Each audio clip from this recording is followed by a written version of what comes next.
అమరావతి జగన్ ఎప్పుడు వ్యతిరేకించలేదని ఆ పార్టీ నేత సజ్జల రామకృష్ణారెడ్డి అన్నారు. ఇటీవల జగన్ అమరావతిపై చేసిన వ్యాఖ్యలు దుమారం రేపిన నేపథ్యంలో క్లారిటీ ఇచ్చే ప్రయత్నం చేశారు.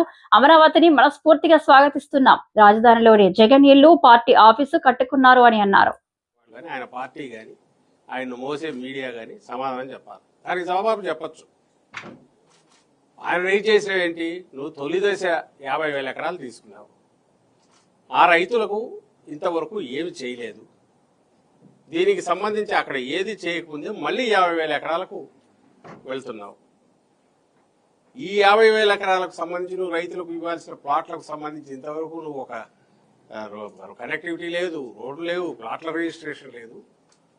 ఇవి ఏకంగా ప్రాణాలు తీసుకునేంత వరకు, ప్రాణాలు పోయేంత వరకు దారి తీస్తున్న నేపథ్యంలో మళ్ళీ రెండో దానికి వెళ్తున్నావు. ఇక్కడ ప్లాట్లు ఎక్కడ ఇచ్చావంటే చెరువుల్లో ఇచ్చావని వస్తున్నాయి. ఇది తప్పు కాదా అనేది ఒకటి రైజ్ చేశారు. అది వాస్తవం కాదా? దానికి ఆన్సర్ ఇవ్వాలి కదా. ఇంతవరకు ఏమైనా నువ్వు ప్లాట్లు రిజిస్టర్ చేసావా?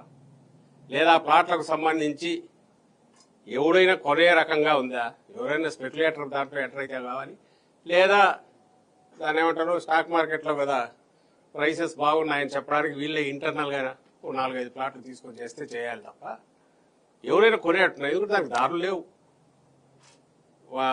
ఒక క్లియర్ కట్ ఇవి లేవు. వాడి ప్లాట్లకి వాళ్ళు పోలేరు, మార్కెట్ చేసుకోలేరు, అమ్ముకోలేరు. ఇది రైతులు రోజు గొడవ పెడుతున్నది. నువ్వు అతి వెళ్లకుండా రెండో దానికి పోతున్నావు. రెండవది అక్కడికి పోయి ఏం చెప్తున్నావు? మళ్ళీ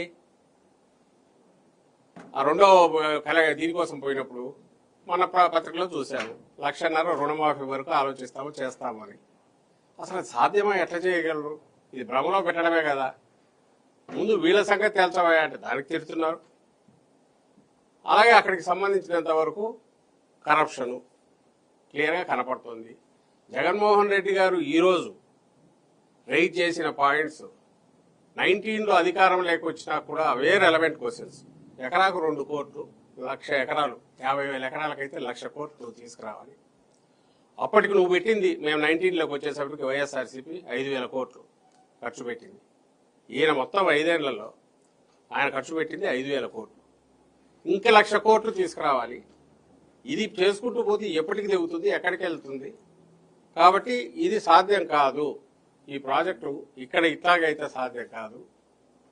అందుకోసం ప్లస్ ఇంటర్నల్ స్కామ్లు, రకరకాల అసైన్డ్ భూముల కుంభకోణము, లేదా వీళ్ళే కొనుక్కోవడాలు, ఇవన్నీ బయటకు వస్తుంటే వీటన్నిటి నేపథ్యంలో దీనికి న్యాయం జరిగేట్టు ఇక్కడ ఒక రాజధాని, మిగిలిన చోట డీసెంట్రలైజ్డ్ డెవలప్మెంట్ కోసం రాజధాని వైజాగ్ ఎగ్జిక్యూటివ్ అక్కడ పెట్టాలని అప్పుడు అనుకున్నారు. సరే, వాట్ ఎవర్ హిస్టరీ అయిపోయింది. ఈరోజు నువ్వు చేస్తున్నది చంద్రబాబు నాయుడు వచ్చి సేమ్ అదే చేస్తున్నాడు. ఇంకొక 50,000 ఎకరాలు తెచ్చిపెట్టాలంట. ఈ రైతులకు నువ్వు ఎందుకు ఫస్ట్ నీ ప్రియారిటీ ఏది ఉండాలి? నువ్వు లోన్ తెచ్చావు, 40,000 కోట్లు ఇప్పటికే కమిట్మెంట్ అయిపోయి తీసుకున్నావు. ఇట్ ఈస్ నో మోర్ ఏదో ఆయన బయటికి మాట్లాడే మాటలు కాదు, భ్రమలో పెట్టడం కాదు. అప్పులు అనేవి రియాలిటీ అయిపోతున్నాయి. ఈ 40,000 కోట్లు, ఈ 1,00,000 కోట్లు, 2,00,000 కోట్లు రియాలిటీ అవుతుంది. ఎందుకంటే ఈయన సెంటర్లో పార్ట్నర్ ఇప్పుడు మొత్తం ఎనర్జీస్ అన్ని దాని మీద పెడుతున్నాడు. ఏం అక్కర్లేదు, నాకు అమరావతి పేరు మీద ఫండ్స్ ఇవ్వండి, ఇక్కడ వాటికి సంబంధించి నేను టెండర్లు పిలుస్తాను. పోనీ ప్రియారిటీ ప్రకారం చేయాల్సిన రైతులకు న్యాయం చేస్తున్నాడు, అది చేయట్లా.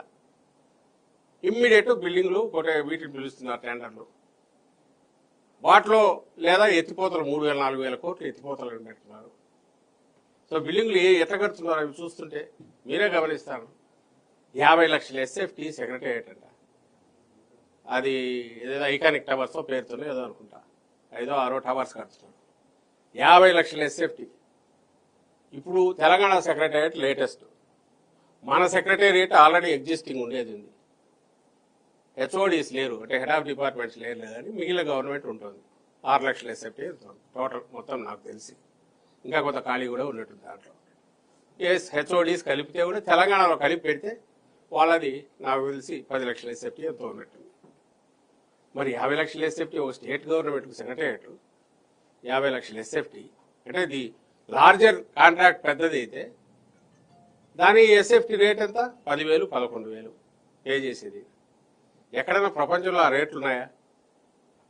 ఈ రేట్లతో ఇంత అసలు అవసరమా కాదో చూడకుండా ఇంత రాష్ట్ర ఖజానాను కొడగొడుతూ చేసేదాన్ని క్వశ్చన్ చేస్తే అది ఇష్టం లేదు. అసెంబ్లీ ఇప్పుడు మనకు పార్లమెంట్, కొత్త పార్లమెంటు నాకు తెలిసి 7 లక్షల ఎస్ఎఫ్టీ ఎంతో అన్నారు, 11 లక్షల ఎస్ఎఫ్టీ కడతారంటున్నాడు. అక్కడ 1000 మందో రేపు పెరిగిన దాన్ని కూడా లెక్కలేసుకుని 1800 1300 మందికో ప్లస్ దేశ భద్రతను అంతా దృష్టిలో పెట్టుకొని అన్ని రకాలుగా చేసిన అంగులతో చేస్తే అవసరమైంది. మొత్తం దేశానికే ప్రత్యేకంగా ఉండేది ఆ పార్లమెంట్.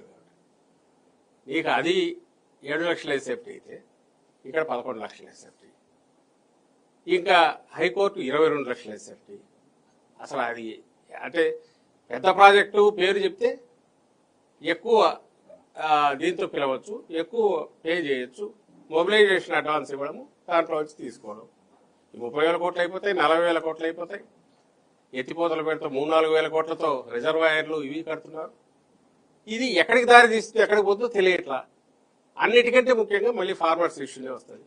స్టేక్ హోల్డర్స్, ప్రధాన స్టేక్ హోల్డర్స్ రైతుల దగ్గర భూములు తీసుకొని టాప్ ప్రియారిటీ వాళ్లకు ప్లాట్లు చేసి ఇవ్వాల్సిన దాన్ని నువ్వు చేయలేదు. ఇది క్వశ్చన్ రైజ్ చేసింది. దాని మీద వాళ్ళు రియాక్ట్ అయిన